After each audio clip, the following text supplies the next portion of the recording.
नमस्कार दोस्तों, think guys में आपका बहुत बहुत स्वागत। आज हम दृष्टि आईएएस के एथिक्स सब्जेक्ट पर चर्चा कर रहे हैं, जिसमें हम लोक प्रशासन में सिविल सेवा मूल्य तथा नैतिकता, civil services values and ethics in public administration, इस विषय पर चर्चा करेंगे। चलिए चर्चा की शुरुआत करते हैं। लोक प्रशासन में लोक या सिविल सेवा मूल्य तथा नीति शास्त्र, स्थिति तथा समस्याएं, सरकारी तथा निजी संस्थानों में नैतिक चिंताएं और दुविधाएं, नैतिक मार्गदर्शन के स्रोतों के रूप में विधि, नियम, विनियम और अंतरात्मा, उत्तरदायित्व तथा नैतिक शासन, शासन व्यवस्था में नीतिपरक तथा नैतिक मूल्यों का सुदृढ़ीकरण, अंतर्राष्ट्रीय संबंधों तथा निधि व्यवस्था, फंडिंग में नैतिक मुद्दे, कॉरपोरेट शासन व्यवस्था, पब्लिक और civil service values and ethics in public administration, status and problems, ethical concerns and dilemmas in government and private institutions, laws, rules and regulations and conscience as source of ethical governance, strengthening of ethical and moral values in governance, ethical issues in international relations and funding, corporate governance। लोक प्रशासन में नैतिकता की स्थिति अच्छी या बुरी हो सकती है। सामान्य रूप से अच्छी या बुरी स्थिति के अतिरिक्त लोक प्रशासन में नैतिकता की स्थिति का अनुमान नैतिक मूल्यों की तीव्रता तथा उनके पालन के आग्रह से लगता है। लोक प्रशासन में नैतिकता की स्थिति अनेक कारणों पर निर्भर करती है, जैसे सामाजिक, आर्थिक, राजनैतिक, सांस्कृतिक, विधिक, न्यायिक व ऐतिहासिक कारक। प्रारंभ में लोक प्रशासन में नैतिक मूल्यों को शामिल किया जाए या नहीं, इस विषय पर अकादमिक विवाद उठ खड़ा हुआ था। विवाद मूल्य तथा तथ्य को लेकर था। कुछ विचारकों का मानना था कि नीति शास्त्र का संबंध मूल्यों से है और लोक प्रशासन मूल्यता, निर्णय तथा कार्यवाही जैसी तथ्यात्मक प्रक्रियाओं से जुड़ा है। परंतु वर्तमान समय में नैतिकता तथा नैतिक मूल्यों को लोक प्रशासन का अभिन्न अंग माना जाता है। वर्तमान पूंजीवाद व वैश्वीकरण के युग में संसाधनों का असमान वितरण तथा नागरिकों के मध्य विषमता की खाई बढ़ती जा रही है, तो वहीं नागरिकों में शिक्षा का स्तर उच्च होने और सूचना क्रांति के युग में नागरिकों में जागरूकता व अधिकारों के प्रति मांग बढ़ती जा रही है। लोक प्रशासन में नैतिकता से ही इन मांगों को जनता तक पहुंचाया जा सकता है। यदि लोक प्रशासन में नैतिकता है तो योजनाओं का प्रभावी क्रियान्वयन और नैतिक शासन की प्राप्ति की जा सकती है। जैसे कि लोक प्रशासन में निस्वार्थता, मूल्य की उपस्थिति निजी हितों पर सार्वजनिक हितों को वरीयता प्रदान करेगा। दूसरी तरफ सत्यनिष्ठता प्रशासन में खुलापन और उत्तरदायित्व की भावना को बढ़ाने का कार्य करती है, जिससे शासन की नीतियों की जानकारी आम जनमानस तक पहुंचती है और वे इसका लाभ उठा पाते हैं। फलतः सामाजिक न्याय की प्राप्ति होती है। लोक प्रशासन में लोक, सिविल सेवा मूल्य तथा नीतिशास्त्र, स्थिति तथा समस्याएं। लोक प्रशासन में लोक या सिविल मूल्य जनता और प्रशासन के मध्य संवाद को बेहतर बना सकते हैं, तो वहीं जनता के प्रति करुणा, दया, कर्तव्यनिष्ठा जैसे मूल्यों को बढ़ाकर नीतियों का प्रभावी क्रियान्वयन कर सकते हैं। एक बारगी यह लग सकता है, जहां प्रशासन तथ्यों, आंकड़ों आदि के आधार पर कार्य करता है, तो फिर प्रशासन में सिविल सेवा मूल्यों का क्या औचित्य है। वस्तुतः 21वीं सदी के लोक कल्याणकारी राज्य की अवधारणा सेवा प्रदाता के रूप में राज्य का योगदान और सामाजिक न्याय जैसी बातों को बल दिया जा रहा है। इन परिस्थितियों में यह आवश्यक है कि प्रशासन में लोक सेवक उच्च नैतिक मूल्यों से संबद्ध हों। समानता, न्याय, मानवाधिकार जैसे मूल्य लोक प्रशासन के अभिन्न अंग माने गए हैं। लोक प्रशासन का दायित्व केवल तथ्यों के आधार पर कार्रवाई कर देना या निर्णय लेना भर नहीं है, बल्कि इसमें नैतिक मूल्यों का उच्च समावेशन और समाज में नैतिक मूल्यों का संरक्षण इसकी जिम्मेदारी है। लोक प्रशासन में सिविल सेवा मूल्यों के माध्यम से हम गांधी जी के सपने को साकार कर सकते हैं। गांधी जी का सर्वोदय सिद्धांत सभी व्यक्तित्वों के कल्याण की बात कहता है, तो वहीं उपयोगितावादी विचारधारा अधिकतम व्यक्तियों के अधिकतम सुख के साधन को शुभ मानता है। यह तभी संभव है जब प्रशासन में कार्य करने वाले व्यक्ति उच्च नैतिक मूल्यों को धारण करें। कन्फ्यूशियस ने भी सदाचार और नैतिकता को लोकतंत्र का आधार माना था। लोक प्रशासन में नैतिकता की स्थिति की चर्चा करें तो ब्रिटिश काल में राज्य की स्थिति शोषणकारी थी, जिसके कारण प्रशासन का स्वरूप भी वैसा ही था तथा यह प्रशासन विदेशी शासन के हितों की पुष्टि करता था। असंवेदनशीलता, शहरी व निरंकुश चरित्र, अभिजात्यवादी मानसिकता इत्यादि ब्रिटिश प्रशासन में परिलक्षित होता था। स्वतंत्रता के बाद भारत में कल्याणकारी राज्य की अवधारणा सामने आई और प्रशासन में भी परिवर्तन की मांग की गई। फलतः प्रशासन में जनसाधारण के प्रति संवेदनशीलता, ग्रामीण चरित्र, संविधान कानून के तहत कार्य, कल्याणकारी स्वरूप के अनुरूप व्यवहार इत्यादि की अपेक्षा की गई। किंतु लोक प्रशासन में उपर्युक्त मूल्यों की उपस्थिति न होकर प्रशासन में भ्रष्टाचार, लाल फीताशाही, सार्वजनिक हितों की अपेक्षा निजी हितों को वरीयता प्रदान करना जैसी प्रवृत्ति देखी गई। अर्थात प्रशासन कल्याणकारी राज्य में सहयोगी न होकर अवरोध बन गया। उदारीकरण, भूमंडलीकरण के पश्चात लोक प्रशासन व सेवा में विशिष्ट परिवर्तनों की आवश्यकता है जो निवेश को आकर्षित कर सके और बदलते समय के साथ स्वयं में भी परिवर्तन ला सके। प्रशासनिक सुधार और जन शिकायत विभाग के सर्वेक्षण के अनुसार लगभग 33% सिविल सेवक अपनी सेवा से असंतुष्ट हैं।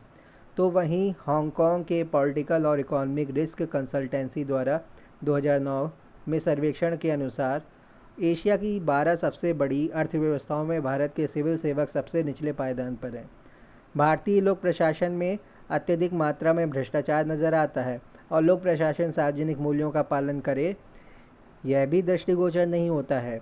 इस प्रकार लोक प्रशासन में नैतिकता की स्थिति अच्छी नज़र नहीं आती है। वर्तमान में लोक प्रशासन में नैतिकता की समस्याएं दो स्तरों पर नज़र आती हैं: मूल्यों का संकट तथा प्रक्रियागत संकट। मूल्यों के संकट से तात्पर्य प्रशासन में नैतिक व सार्वजनिक मूल्यों के ह्रास होने से है, अर्थात लोक सेवक द्वारा अपने कर्तव्य पद और उच्च मूल्यों के अनुसार कार्य नहीं किया जाता है। लोक प्रशासन में भ्रष्टाचार, सत्यनिष्ठा की कमी, कल्याणकारी राज्य के प्रति जिम्मेदारी का अभाव, असहिष्णुता, अभिजात्यवादी मानसिकता इत्यादि दृष्टिगोचर होता है।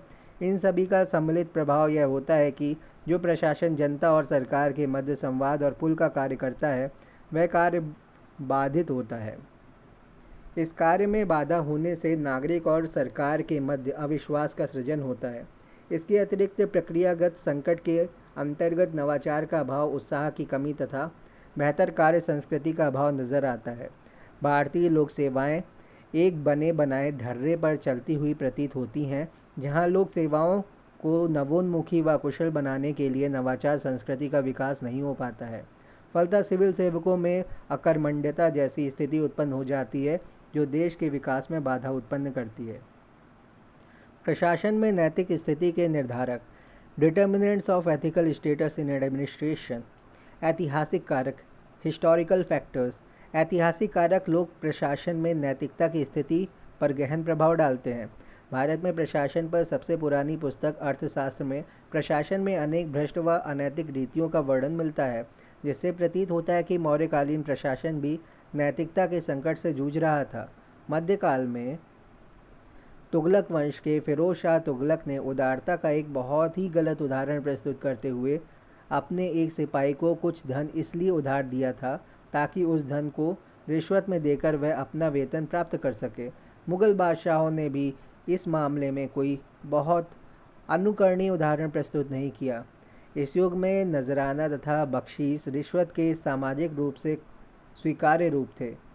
प्रशासन में नैतिकता का यह स्तर निरंतर गिरता ही गया। कार्नवालिस ने इस संदर्भ में भारतीय प्रशासकों की घोर आलोचना करते हुए उन्हें बेईमान तथा चरित्रहीन बताया है।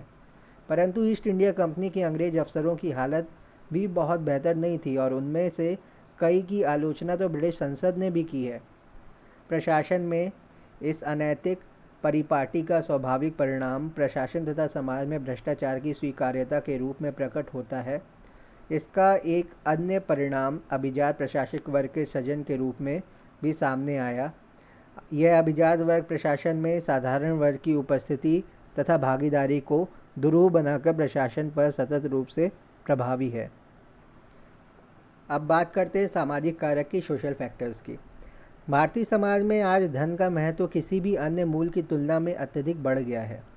धन के संदर्भ में भारतीय समाज ने अनजाने में ही परिणाम सापेक्षवाद, टेलियोलॉजी को अपना लिया है। अब साधन साध्य विवाद कोई खास मायने नहीं रखता और साध्य से ही साधन की पवित्रता निर्धारित हो जाती है। महात्मा गांधी के बाद से किसी ने भी साधन की पवित्रता पर जोर नहीं दिया है। इसके परिणामस्वरूप धन कमाने में साधनों का नैतिक होना अनिवार्य नहीं रह गया है और अनैतिक तरीके से कमाए गए धन को सामाजिक स्वीकृति प्राप्त हो गई है। भारत में सर्वाधिक प्रचलित दोनों धर्म, हिंदू और इस्लाम धर्म, धन को बहुत अधिक महत्व नहीं देते और धन कमाने के अनैतिक तरीके तो दोनों धर्मों में ही वर्जित हैं, परंतु धर्म तथा सामाजिक स्वीकार्यता में संगति होना अनिवार्य नहीं है और अनैतिक धन की सामाजिक स्वीकृति इसका एक उदाहरण बन गया है। कानूनी कारक, लीगल फैक्टर्स। यदि देश का न्यायिक तंत्र शीघ्र तथा सुस्पष्ट न्याय प्रदान करता है तो प्रशासन में नैतिकता की स्थिति मजबूत होती है। समाज की दृष्टि से यह अत्यंत आवश्यक है कि अनैतिक कार्य करने वाला व्यक्ति समाज के सम्मुख अपने अनैतिक कर्मों का दंड पा जाए, और यह सुनिश्चितता केवल देश का न्यायिक तंत्र ही प्रदान कर सकता है। यदि भ्रष्टाचार करने वाले साक्ष्यों के अभाव में छूट जाते हैं या उनके मामले का निर्णय ही 50 साल बाद आता है तो ऐसे में निश्चित रूप से अनैतिक कार्य करने वालों का मनोबल बढ़ता है। वास्तव में न्याय में होने वाली देरी नैतिक रूप से सही पक्ष के लिए दंड के समान है। नियमों तथा विनियमों में स्पष्ट तथा कठोरता की भी आवश्यकता है। नियमों तथा विनियमों में स्पष्टता तथा कठोरता की भी समस्या है। नियमों में अस्पष्टता तथा उलझाव से भ्रष्टाचार के अवसर उत्पन्न होते हैं। कई बार इस तरह के नियम बना दिए जाते हैं जिनका अनुपालन लगभग असंभव होता है। ये नियम इन नियमों का अनुपालन करवाने वालों के लिए आय के साधन बन जाते हैं। राजनीतिक कारक, that is a political factors. राजनीतिक तंत्र प्रशासनिक तंत्र को निर्देशित करता है और इस रूप में लोक प्रशासन में नैतिक मूल्यों को प्रभावित भी करता है। विभिन्न राजनीतिक तंत्रों, प्रजातंत्र, राजतंत्र, तानाशाही, केंद्रीकृत, विकेंद्रीकृत की अपनी विशेषताएं हैं और ये प्रशासन में अपने तंत्र के अनुकूल मूल्यों का विकास भी करते हैं। प्रजातंत्र में समानता व बंधुत्व जैसे मूल्य प्रमुख होते हैं, जो राजतंत्र व तानाशाही में आज्ञाकारिता पर अधिक बल दिया जाता है। राजतंत्र व तानाशाही में आज्ञाकारिता पर अधिक बल दिया जाता है। भारतीय प्रजातंत्र में चुनावी व्यवस्था भ्रष्टाचार के सबसे बड़े उत्प्रेरकों में से एक है। चुनाव अत्यधिक खर्चीले होते हैं और चुनाव आयोग द्वारा निर्धारित नियमों के अनुसार चंदा इकट्ठा करके चुनाव लड़ना बेहद कठिन है।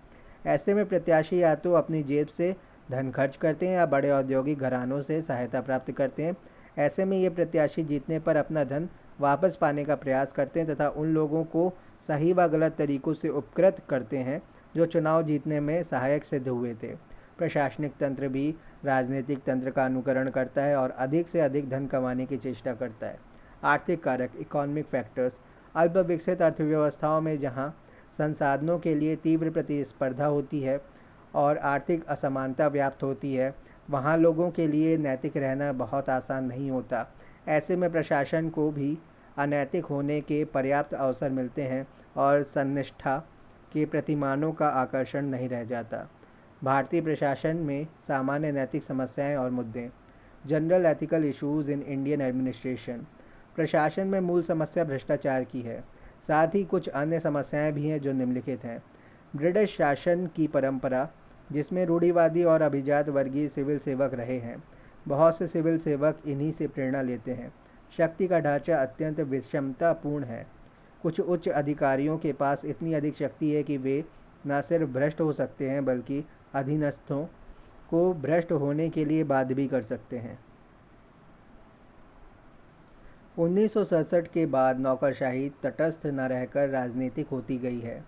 पहले यह समस्या राज्यों में अधिक थी और हर राजनीतिक दल के समर्थक व विरोधी नौकरशाह अलग से जाने जाते थे। अब यह समस्या केंद्र के स्तर पर भी उतनी ही सघन है। नौकरशाही के कार्य में राजनीतिक दबाव अत्यधिक है, विशेष रूप से गठबंधन सरकारों और क्रोनी पूंजीवाद, जिसको क्रोनी कैपिटलिज्म कहते हैं, के कारण यह दबाव बढ़ा है।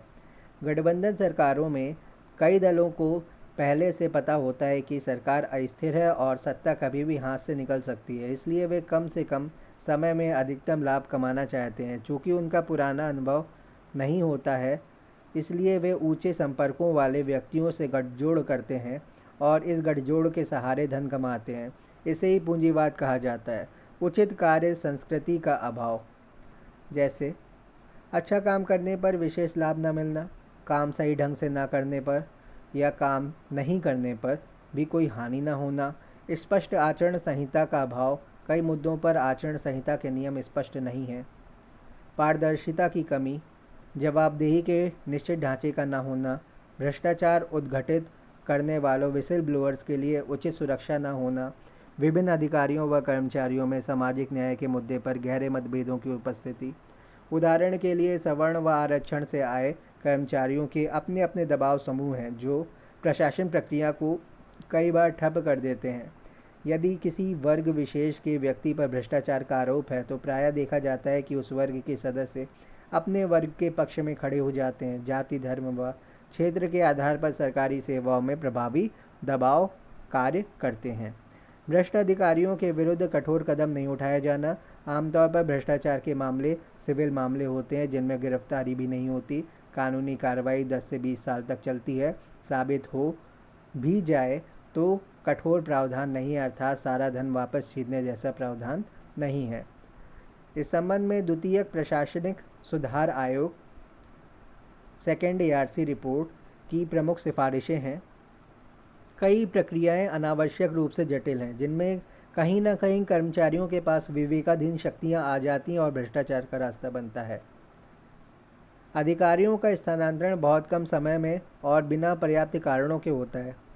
सुप्रीम कोर्ट ने इस संबंध में कदम उठाया है और जवाब देने का निर्देश दिया है। जहां तक संभव हो ई प्रशासन का प्रयोग किया जाए ताकि ऐसे अवसर ही कम हों जहां भ्रष्टाचार पैदा हो सके। भारतीय प्रशासन में सुधार के उपाय, efforts of reforms in Indian administration. औपनिवेशिक लोक प्रशासन या लोक सेवा को कल्याणकारी राज्य की सेवा में परिवर्तित करने के लिए कई सुधार आवश्यक हैं। कुछ सुधार किए भी गए हैं परंतु वे भर्ती तथा प्रशिक्षण के स्तर पर किए गए, तो भर्ती और प्रशिक्षण के स्तर पर ही सुधार हुए हैं। सारा जोर इस बात पर दिया जा रहा है कि लोक सेवा में सही व्यक्तियों का चयन किया जाए, परंतु चयनित व्यक्ति चयन के बाद भी अच्छा बना रहे, इस पर अपेक्षित ध्यान नहीं दिया जाता है। वर्तमान में लोक सेवा का ढांचा कुछ ऐसा बन गया है कि चयनित व्यक्ति चाहे कितना भी योग्य हो, नए काम करने की इच्छा रखता हो, पर कुछ वर्षों के भीतर वह एक बने बनाए ढर्रे का आदी हो जाता है। इस प्रवृत्ति को बदलने के लिए पूरे तंत्र में आधारभूत सुधारों की आवश्यकता है। लोक सेवा में सुधार के लिए कुछ सुझाव हैं। शक्ति के वितरण में समानता लाई जाए। उच्च अधिकारियों के पास अत्यधिक शक्तियां हों। ये शक्तियां इतनी अधिक हैं कि एक उच्च अधिकारियों के पास अत्यधिक शक्तियां हैं और ये शक्तियां इतनी अधिक हैं कि एक भ्रष्ट उच्च अधिकारी ईमानदार कनिष्ठ अधिकारी को भ्रष्ट होने पर मजबूर कर सकता है। कार्यकाल की सुनिश्चितता। ईमानदार अधिकारियों को दंडित करने के लिए स्थानांतरण को एक हथियार की तरह इस्तेमाल किया जाता है। विभिन्न विभागों की कार्यप्रणाली इतनी जटिल हो गई है कि उसे समझने के लिए समय की आवश्यकता होती है। लोक सेवक जब तक कार्यप्रणाली समझ पाता तब तक उसका स्थानांतरण कर दिया जाता है। उत्तरदायित्व। लोक सेवा में उत्तरदायित्व की सुनिश्चित संरचना नहीं है। उत्तरदायित्व निर्धारण की वर्तमान संरचना पर्याप्त नहीं है। यह ना तो उत्कृष्ट प्रदर्शन करने पर समुचित रूप से पुरस्कृत करती है, ना ही लापरवाही करने पर दंडित करती है। परिणाम पर बल। सरकार में योजना की सफलता आवंटित धन में से खर्च किए गए धन के आधार पर मापी जाती है। योजना के अंतर्गत किए गए कार्य को मापने के लिए कोई स्पष्ट या व्यवस्थित तंत्र नहीं है। सफलता का निर्धारण परिणाम के आधार पर होना चाहिए। परिवर्तन की आवश्यकता केवल व्यवस्था के स्तर पर ही नहीं बल्कि व्यक्ति के स्तर पर भी है।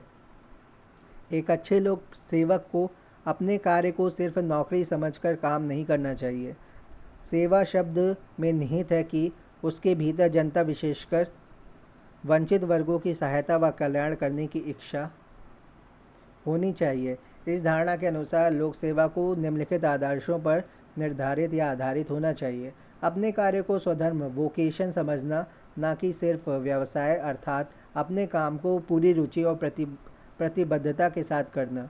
वंचित वर्गों के प्रति सेवा तथा कर्तव्य की भावना का होना। वंचित वर्गों के लिए कार्य करते समय यह समझना चाहिए कि यह कार्य उन पर उपकार नहीं है बल्कि उनका अधिकार है जो उन्हें सदियों से नहीं दिया गया था। स्वयं को सामान्य जनता से बेहतर व ऊपर न समझना, स्वयं को प्रशासक नहीं बल्कि सेवक के रूप में परिभाषित करना। हित विरोधिता या हित संघर्ष। Conflict of interest. हित विरोधिता से तात्पर्य ऐसी स्थिति से है जो किसी लोक सेवक के व्यक्तिगत हित तथा सार्वजनिक एवं पेशेवर हित के बीच टकराव होने के कारण उसकी निष्पक्षता, तटस्थता तथा सत्यनिष्ठा जैसे नैतिक मूल्यों को कमजोर करती है। दूसरे शब्दों में, हित संघर्ष एक ऐसी स्थिति होती है जब किसी व्यक्ति और संगठन के हितों या मूल्यों में भिन्नता हो और निर्णय लेने में दोनों के हितों, उद्देश्यों और मूल्यों के बीच टकराव की स्थिति उत्पन्न हो जाए, जिसकी वजह से किसी एक के मूल्यों तथा हितों पर दूसरों की वरीयता देनी पड़े, तो इसे हित संघर्ष कहते हैं। हित विरोधिता संभवतः सर्वाधिक प्राकृतिक उदाहरण है जो सार्वजनिक क्षेत्र के नेतृत्व को नैतिक दुविधा में डालता है। हित विरोधिता के मुख्यतः दो रूप हैं, वास्तविक हित विरोधिता और संभावित हित विरोधिता। वास्तविक हित विरोधिता तब उत्पन्न होती है जब किसी लोक सेवक के सार्वजनिक कर्तव्य तथा उसके निजी हितों में वास्तविक संघर्ष उत्पन्न हो। यहाँ पर हित विरोधिता अनुमानित नहीं होती। जैसे वर्तमान में राजनीतिज्ञों एवं उद्योगपतियों के गठजोड़ से क्रोनी कैपिटलिज्म का प्रचलन बढ़ा है, जिसके मूल में ही लाभ के लिए दोस्त बनाने की मानसिकता काम करती है। इन परिस्थितियों में लोक सेवा के पद को धारण करने वाला व्यक्ति प्रतिफल के रूप में उद्योगपति को लाभ पहुंचाता है। इस प्रकार ऐसे भ्रष्टाचार वास्तविक हित विरोधिता का परिणाम होते हैं। संभावित हित विरोधिता उन परिस्थितियों को संदर्भित करती है जिनके आधार पर यह अनुमान लगाया जाता है कि भविष्य में सामाजिक पदाधिकारी या सार्वजनिक पदाधिकारी या लोक सेवक के निजी एवं सार्वजनिक हितों में विरोध उत्पन्न हो सकता है। यहाँ हित विरोधिता का अनुमान लगाया जाता है, यह वास्तविक नहीं होती।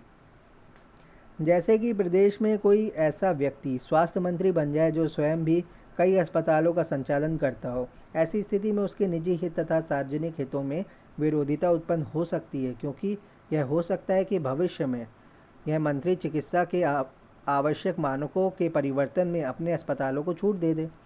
कुल मिलाकर हित विरोधिता एक सार्वजनिक पदाधिकारी को नैतिक दुविधा में डालने के साथ साथ भ्रष्टाचार की प्रमुख कारक भी है। इसीलिए एक सार्वजनिक पदाधिकारी को हित विरोधिता से बचना चाहिए। हित संघर्ष सुलझाने के उपाय। हितों के मध्य प्राथमिकता निर्धारित कर दी जाए। जब कोई ऐसी स्थिति उत्पन्न हो तो सार्वजनिक हित को सर्वोपरि महत्व दिया जाना चाहिए। विभिन्न नियमों के बीच अगर विभेद हो तो अधिकतम लोगों के अधिकतम सुख अर्थात बेंथम एवं मिल के उपयोगितावाद का सिद्धांत हमारा मार्गदर्शक हो सकता है। हम निर्णय को थोड़ी देर के लिए टाल भी सकते हैं। जैसे अवैध स्कूल तोड़ने के आदेश की स्थिति में हम अपने वरिष्ठों को स्थिति स्पष्ट कर उनसे निर्णय पर पुनर्विचार करने के अनुरोध कर सकते हैं तथा शिक्षा की वैकल्पिक व्यवस्था तक इसे तोड़ने का आदेश स्थगित करवा सकते हैं। लोकहित की बात कर लें, पब्लिक इंटरेस्ट। लोकहित सामूहिक रूप से जनता के हित को कहते हैं। इसके अंतर्गत या तो प्रत्येक व्यक्ति लाभान्वित होता है या फिर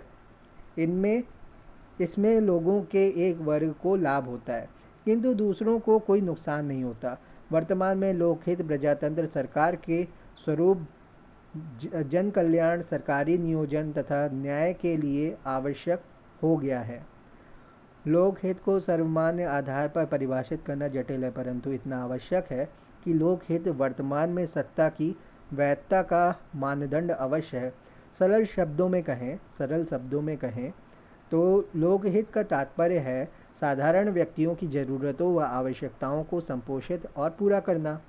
प्रशासनिक नैतिकता के अंतर्गत सिविल कर्मचारी के लिए लोकहित के सिद्धांतों तथा कार्यविधियों का अनुसरण आवश्यक है, क्योंकि इनके द्वारा सिविल सेवक आम जनता के प्रति सहयोगी, समानतापूर्ण, संवेदनशील तथा सकारात्मक व्यवहार करने में सक्षम बनता है।